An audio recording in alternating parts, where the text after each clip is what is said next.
continuer avec vous, on va commencer avec vous, j'allais dire. Gare Grazi, Fegifoot, l'élection des organes juridictionnels reportée. Oui, bien sûr, initialement prévu le 2 septembre, donc ce samedi, l'élection des organes électoraux et juridictionnels a été reportée pour le 25 novembre prochain. Donc cette décision a été prise selon en tout cas le CONOR en application de l'article 29 alinéa 10 de leur statut et après consultation de la FIFA et de la CAF. Mais ce qu'il faut quand même souligner de ce côté, c'est que quand ce report pourra peut-être empiéter le congrès électif, puisque vous savez le 25 novembre et normalement ce congrès devait être tenu avant même la fin de ce mois de novembre. Et donc ça pourrait empiéter cela. Et après, vous savez que la FIFA et la CAF en ont marre avec les CONOR en Afrique, puisque tant qu'on aura des CONOR, on ne va pas bénéficier justement du programme de développement de ces institutions footballistiques. Donc vivement l'organisation de ce congrès pour qu'on puisse peut-être rompre avec le CONOR et revenir à la normale. Bien. Merci Gare pour cette précision. Oui, Talib Barry, quelque chose à dire là-dessus?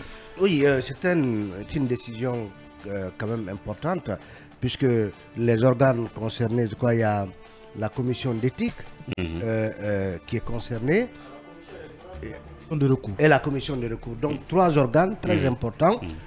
Donc vous savez qu'ils avaient fait ces organes l'objet d'une crise dans la crise majeure que la fédération a connue avant l'avènement du CONOR.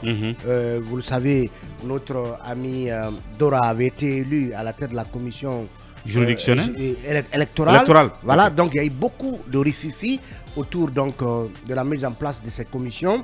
Alors, si le congrès est prévu donc à ce qu'il semble en lisant ce communiqué au mois de novembre, donc le 25 novembre. Donc finalement, est-ce que la bonne démarche aurait été que ces commissions soient mises en place, puisqu'il leur reviendra de superviser l'élection du bureau exécutif de la fédération. C'est ce qui peut-être aurait paru normal, mais puisqu'il y a des contingences, parce que la fédération guinéenne a bien précisé que sur accord de la CAF et de la FIFA, est-ce que la CAF et la FIFA ont donc évalué l'impossibilité à ce stade de mettre en place ces organes avant d'aller à l'élection du bureau exécutif? Est-ce que si on devait les mettre en place avant le 25 novembre, nous sommes déjà au mois de septembre, cela engendrerait un retard sur l'élection du bureau exécutif? En tout cas, le communiqué n'est pas suffisamment explicite sur les raisons qui ont convaincu la CAF et la FIFA à souscrire à ce report de la mise en place de ces organes juridictionnels.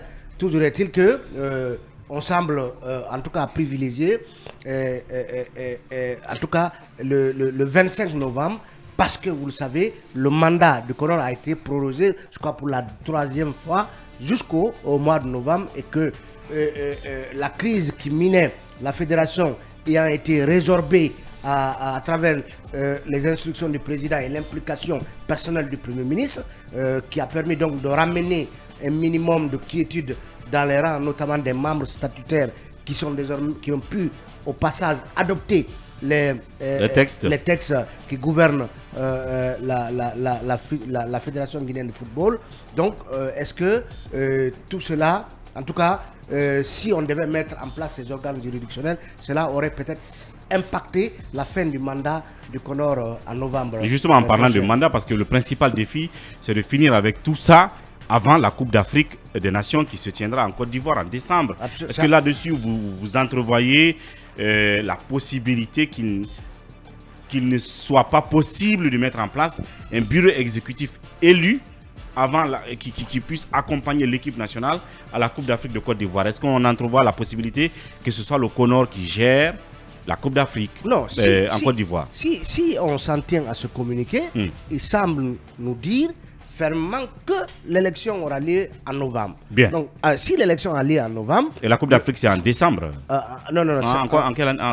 Janvier, février. Du côté de la Côte d'Ivoire. Donc, on aura implicitement au moins un mois et quelques semaines pour que la nouvelle équipe entre en fonction et que...